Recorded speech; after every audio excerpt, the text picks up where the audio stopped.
Sebelum menonton, jangan lupa like, subscribe, dan tekan tombol lonceng. Kementerian Perindustrian semakin fokus untuk mengembangkan industri halal dan fashion muslim agar bisa lebih berkontribusi terhadap perekonomian nasional.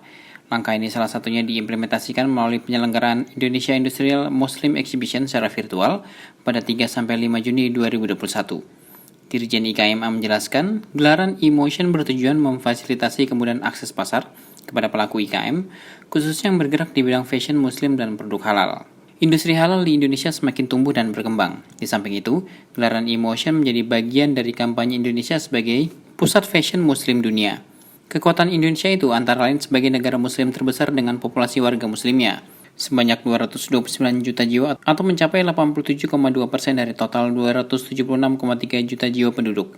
Jumlah ini adalah 12,7% dari total populasi muslim dunia. Bahkan dengan sumber daya yang dimiliki, Indonesia memiliki peluang sebagai produsen dan eksportir produk halal terbesar di dunia.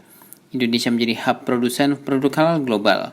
Berdasarkan laporan The State of Global Islamic Economy 2020-2021, Indonesia menduduki peringkat keempat dalam indikator ekonomi Islam global 2020-2021. Naik satu peringkat dibanding tahun 2019-2020, sedangkan pada 2018-2019 berada di peringkat ke-10. Kemenperin juga memacu produk halal Indonesia bisa menguasai pasar ekspor. Berikutnya Indonesia menempati peringkat ke-1 sebagai negara pasar konsumen makanan halal dunia dengan jumlah konsumsi sebesar 144 miliar US dollar dari total konsumsi makanan halal global 1,17 triliun US dollar. Selain itu, Indonesia menduduki peringkat kedua sebagai negara pasar konsumen kosmetik halal. Jumlah konsumsinya senilai 4 miliar US dollar dari total konsumsi farmasi global sebesar 66 miliar US dollar. Indonesia juga berada di peringkat kelima sebagai negara pasar konsumen fashion muslim dunia. Jumlah konsumsinya 16 miliar US dollar dari total konsumsi busana muslim global sebesar 277 miliar US dollar. Guna merebut berbagai peluang tersebut, Kemenperin telah memiliki beberapa program dan kegiatan strategis agar para pelaku IKM dapat mendukung perkembangan industri halal, diantaranya melalui sosialisasi sistem jaminan halal sebagai implementasi Undang-Undang Nomor 33 tentang Jaminan Produk Halal, kemudian pelatihan dan sertifikasi kompetensi penyelia halal, serta sosialisasi sertifikasi halal bagi IKM. Tema yang diangkat pada e-motion 2021 adalah Indonesia Halal Industry Today dengan tagline Local is the New Global. Adapun komoditas yang akan dipamerkan dalam e-motion 2021 diantaranya busana muslim, tas, sepatu, perhiasan, kosmetik, makanan dan minuman halal, serta peralatan dapur dan rumah tangga. Jumlah eksibitor atau IKM yang mengikuti pameran tersebut sebanyak 152 booth yang terdiri dari 138 booth peserta, 6 booth ikon milik Ivan Gunawan, Itang Yunas, Ida Royani, Jenahara, Kanan Samlan, dan Irfan Hakim. 4 booth penghargaan IGDS, IFI, MOFP, dan IFCA, 1 booth Santripreneur, serta 3 booth klinik konsultasi bagi para pelaku IKM. Pameran e-motion 2021 akan diramaikan dengan fashion show, talk show, cooking demo dan barista demo, serta demo hijab dan make up, serta pojok fasilitasi layanan Ditjen IKMA berupa pojok fasilitasi, klinik desain merek dan kemasan, klinik kekayaan intelektual, dan pojok pamer para pemenang penghargaan dari Ditjen IKMA. Founder dan Direktur PT BEMA Boga Arta, Francisca Natalia Widowati berharap melalui e-motion, peluang distribusi produk madu bermerek Bima Hani semakin terbuka lebar, baik untuk domestik maupun pasar ekspor. Sementara itu, desainer fashion muslim Itang Yunas memprediksi e-motion akan menjadi salah satu kunci ekonomi syariah dan industri halal Indonesia. Pameran e-motion 2021 dapat diikuti secara virtual pada 3-5 Juni 2021 melalui web e-motion.kemenperin.go.id.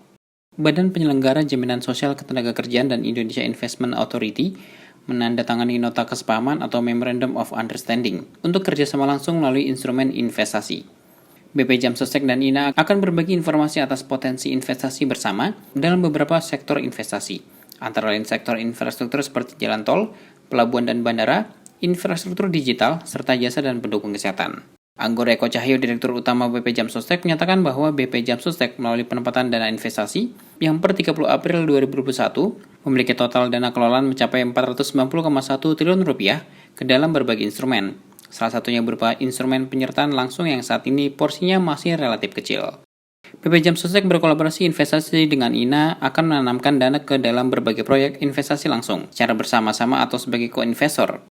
Dr. Rida D.M. Wirakusumah, Ketua Dewan Direktur atau Chief Executive Officer INA, menyatakan pihaknya sangat menghargai BP Jam Sostek atas inisiasi untuk bekerja sama menyalurkan dana untuk berinvestasi secara aman, berjangka panjang, dan berdampak positif pada perekonomian nasional. Menteri Pariwisata dan Ekonomi Kreatif Sandiaga Uno mendapat tantangan dari Wakil Gubernur Jawa Timur Emil Dardak, yakni menghadirkan investasi senilai 1 triliun rupiah di kawasan ekonomi khusus Singosari. Tantangan ini disampaikan Emil saat Sandiaga mengunjungi KEK Singosari. Sandiaga pun langsung menerima tantangan tersebut dan akan berupaya untuk menghadirkan investasi tersebut pada kurun waktu 2023 sampai 2024 mendatang.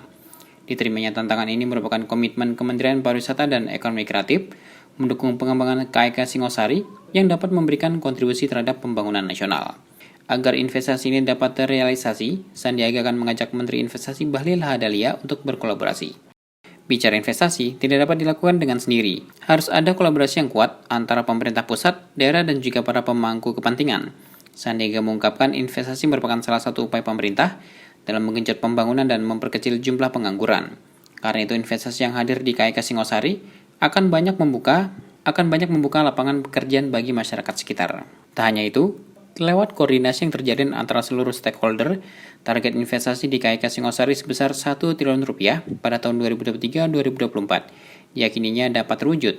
Mengawali langkah tersebut, Kemenparekraf bersama pemerintah daerah serta sejumlah badan usaha milik negara telah menginisiasi sejumlah kegiatan di KEK Singosari.